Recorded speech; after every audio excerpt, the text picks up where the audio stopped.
This might sound weird, but what if your partner was a dog? You see, my friend has a dog. His name is Bruce. Bruce the dog. He's a good boy. And recently, that friend moved to a new house, and he took Bruce the dog with him, obviously. But their new house doesn't have a fence. To keep Bruce safe, my friend bought this fancy little collar that he put around Bruce's neck. And then he put up this electric perimeter around his yard. And this collar would beep whenever Bruce got too close to the perimeter. And if he crossed this threshold, he'd get a little zap and it would scare him and he'd run back into the yard. Now, Bruce is a fast learner. He only needed to get zapped once or twice before his little doggy brain learned, hey, when I hear that beeping sound coming from my collar, I'm in danger and I'd better just turn around and go back to where I was safe.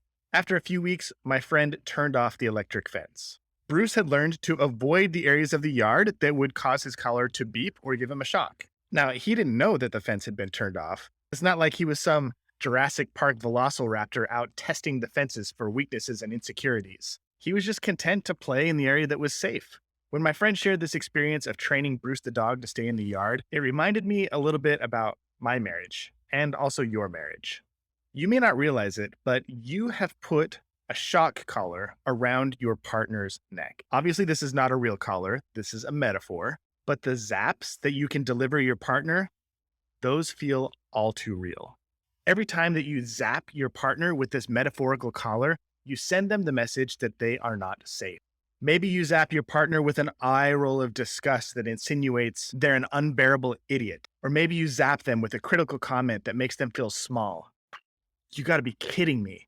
Sometimes a zap comes as a loud, irritated sigh, or sometimes it's an emotional outburst. When you zap your partner through these little actions and comments, you're sending your partner the message, if you behave that way, I'm going to hurt you. And if you keep behaving that way, it might hurt worse. Instinctually, your partner is going to start to withdraw from the person who has zapped them, you. Then one day you wake up and you realize your partner is no longer willing to empty the dishwasher because they're sick of being berated for doing it the wrong way every single time. Or maybe your partner stops initiating sex because they don't want to be rejected for the 12th time in a row. Or maybe they'll stop trying to console you when you're upset because last time they tried to do that, you used them as an emotional punching bag.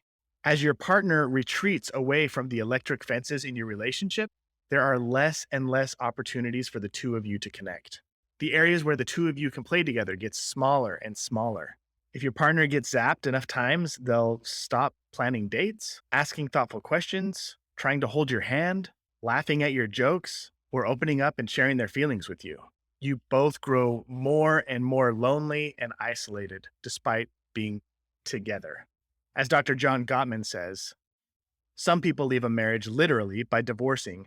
Others do so by leading parallel lives together.